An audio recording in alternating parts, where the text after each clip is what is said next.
Have you ever had to cut off someone you love completely? What do you do when people you've supported for 20 years tell you, "We don't need you anymore"?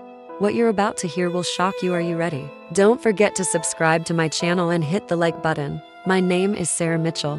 I'm 62 years old and I live in Phoenix, Arizona. I'm a retired accountant who worked at the same company for 35 years. Throughout my long career, I learned the value of saving, budgeting, and understanding what money really means. After my husband, Tom, passed away from a heart attack 3 years ago, my whole world became my son Mike, his wife Jessica, and my 2 grandchildren. Tom's absence left such an emptiness in our home. After 40 years of marriage, learning to live alone wasn't easy. But it never crossed my mind that the love and support I showed them would one day be thrown back in my face. When Tom was alive, he used to say, "Sarah, giving children too much spoils them. They need to learn to stand on their own 2 feet."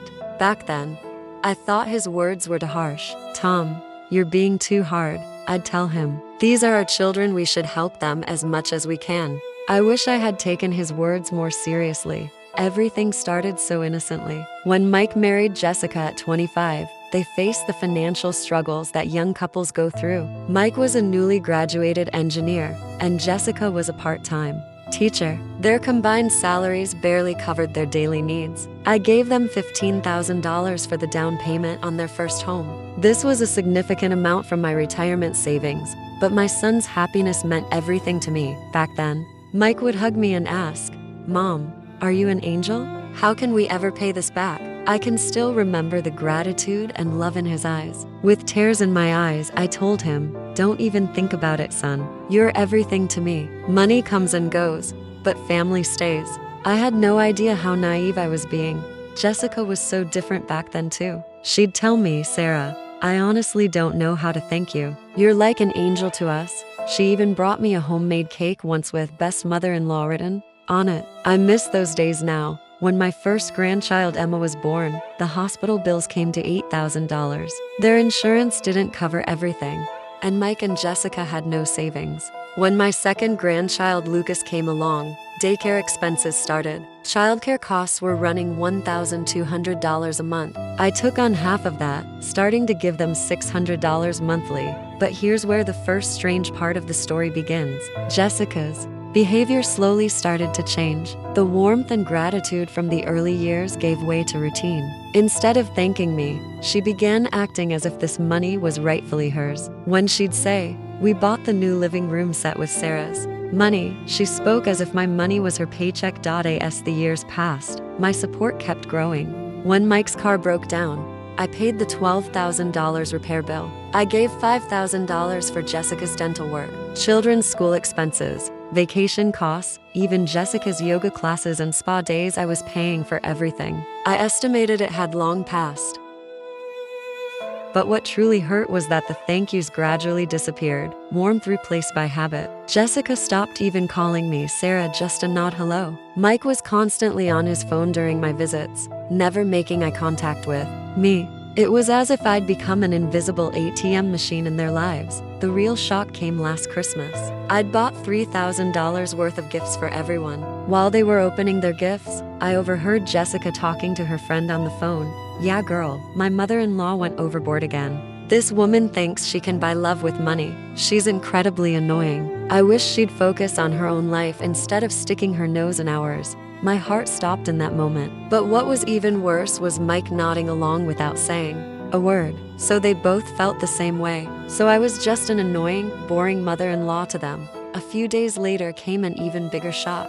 While checking my bank statement, I saw that Mike had withdrawn $5,000 from our joint account without asking. I called him immediately. "Mike, what's this 500?" I asked. The casualness in his voice hurt me even more. "Mom, we had credit card debt. You're always helping us anyway. I didn't think it would be a problem." "You didn't think it would be a problem?" I said. "Mike, this is my money. You could have at least asked." "Mom, you're overreacting. You're constantly giving us money anyway. What's 500?" he said. That's when I realized my son now saw me as a source of money, not as a human being, as a bank account. But the real bomb dropped 2 weeks later. I'd gone to visit Mike and Jessica for dinner. As we sat down to eat, the atmosphere grew tense. Jessica sipped her wine, turned to me with that cold smile and said, "Sarah, we need to talk to you about something important. We've grown up and matured now. We can manage our own finances. You don't need to keep helping us. Actually, this situation has become uncomfortable for us too. What will people say, a couple constantly taking money from the mother-in-law?" Mike said nothing. He just looked at his plate and hung his head. That's when I realized they'd planned this conversation beforehand. Jessica continued, "Plus, the kids are growing up too, and they need to learn their own values. Constantly buying them gifts is spoiling them." "Uncomfortable?" I said. "My helping you for 20 years is uncomfortable?" Jessica maintained her composure. "Sarah, don't misunderstand. We're grateful, of course, but we're ready to stand on our own feet now. This is a matter of pride for us. I hope you'll understand." In that moment, my world collapsed. This family I'd supported for 20 years, that I'd raised with love, was telling me, "We don't need you anymore." That night when I got home, I didn't cry or get angry. I just sat and thought. So I'd become a burden to them while trying to help. I'd been bothering them. So everything I'd done for 20 years was wrong. The next morning, I made my decision. If they were ready to be independent, then they would truly be independent. Tom's words echoed in my ears. "Sarah, draw the line between being kind-hearted and being taken advantage of." I opened my computer and systematically began changing everything. This process was very methodical. My accounting background came in handy here. First, I closed the joint account. I completely removed Mike's access. Then I canceled their automatic payments one by one. The children's music lessons canceled. Netflix family package canceled. Mike's gym membership canceled. Jessica's yoga studio subscription canceled. I canceled the car insurance I'd been paying for years, health insurance supplemental payments, even the college fund I'd opened for the children. I'd been feeding that fund for 18 years. It had grown to $45,000. I transferred it all to a certificate of deposit in my own name. The hardest part was changing my will. I removed Mike as executor and reorganized everything to donate my entire estate to various charities. My lawyer Robert said, "Sarah, are you sure? This is a very radical decision." "Robert," I said, "I've been an accountant for 35 years. I'm making this decision with a completely cool head. They're independent now, so let them truly be independent." With each click, I felt like I was being freed from a heavy burden. My 20-year financial slavery was coming to an end. Of course, I didn't tell any of them. I just quietly cut everything off and started waiting. I wondered how long it would take them to notice. The first day, nothing happened. Neither did the second day. But on the evening of the third day, my phone started ringing. Messages from Mike began pouring in. "Mom, the music lesson payment didn't go through. My gym membership has been canceled. Why? Netflix isn't working. The car insurance has been canceled. What's going on?" Each message was more panicked, more confused. But I didn't respond. I stayed silent for full days. On the fifth day, Mike came to my door. He looked confused, tired, even a bit angry.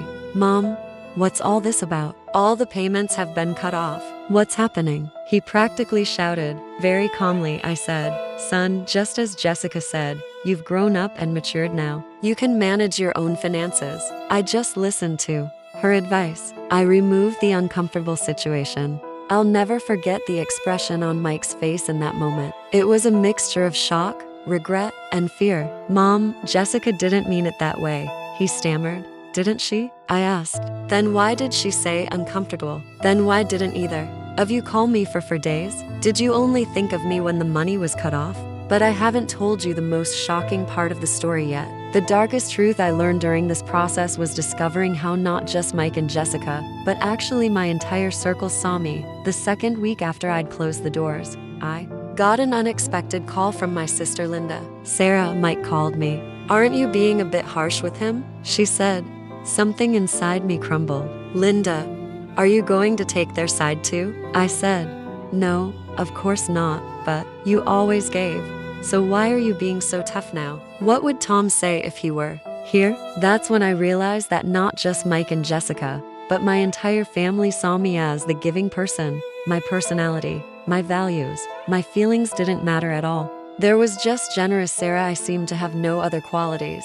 What was even more painful was when I ran into Jessica's mother Barbara at the supermarket. Barbara approached and said, "Sarah, You should be a little more understanding. Young couples are in a tough spot. Jessica is pregnant, stressed. Making such drastic decisions at a time like this isn't right. Barbara, I said, your daughter told me that my help was uncomfortable. I just listened to her. Barbara's response was unbelievable. But you're the mother-in-law, isn't helping your duty? That's what family means. My duty? I'd worked for 35 years and made my own savings. I didn't owe anyone anything. But apparently, the moment they got married, I became an automatic ATM machine. 3 weeks later, I got an unexpected call from Jessica. There was panic in her voice. Sarah, please, let's talk. There was a misunderstanding. What misunderstanding, Jessica? I said. You spoke very clearly. My help was uncomfortable, so I stopped it. Please, she said, crying. Mike lost his job. I'm pregnant for the third time. Our credit card debt has reached $25,000. We can't make our mortgage payments. We really need you. That's when the whole truth came out. Mike had lost his job but hadn't told me. Jessica was pregnant for the third time, but again hadn't informed me. They had credit card debt, but of course hadn't mentioned it to me. They only thought of me when they needed something. Jessica, I said, you told me my help was unnecessary. Now you want my help. So when did you really want me? When you needed money? Or as a human being? Jessica couldn't answer because we both knew the response. 4 months passed. During those 4 months, I didn't hear from any of them regularly. Then one day, something unexpected happened. Mike came alone. This time he was different. There were tears in his eyes, but they weren't proud tears. They were tears of regret. Mom, he said, you were right. We only called you for money, but now I understand. During these 4 months, I really missed you. Not just the money I missed. You. Mike, I said, did you miss me, or the money I gave you? He said firmly. During these 4 months, I realized how much harder our daily life became. But more importantly, I realized your absence. The kids constantly ask, where's Grandma? If we want my mother back, we first need to show her respect as a human being. That's when tears streamed down my face. Because my son had finally grown up, Jessica came alone a week later. This time she was completely different. Gone were her proud and arrogant ways. Sarah, she said, I'm sorry. I'm truly, deeply sorry. I realize I saw you only as a source of money. That was so wrong. Jessica, I said, apologizing isn't enough. How can I know you've really changed? Her answer surprised me. Because I won't ask you for money anymore. Our relationship will exist whether we have money or not. The children really miss their grandmother. I miss you too, as a human being. And here we are today. 8 months later, Mike found a new job and even got promoted. Jessica is saving for the birth herself. I see the children twice a week, but I don't contribute to any expenses anymore. And surprisingly, our relationship is healthier than it's ever been. Now Jessica calls me Mom Sarah. When Mike talks, he looks me in the eyes. The children behave differently too. We used to have a gift-focused relationship, but now we tell stories, play games, just spend time together. Last week Emma asked me, Grandma, why don't you buy us presents anymore?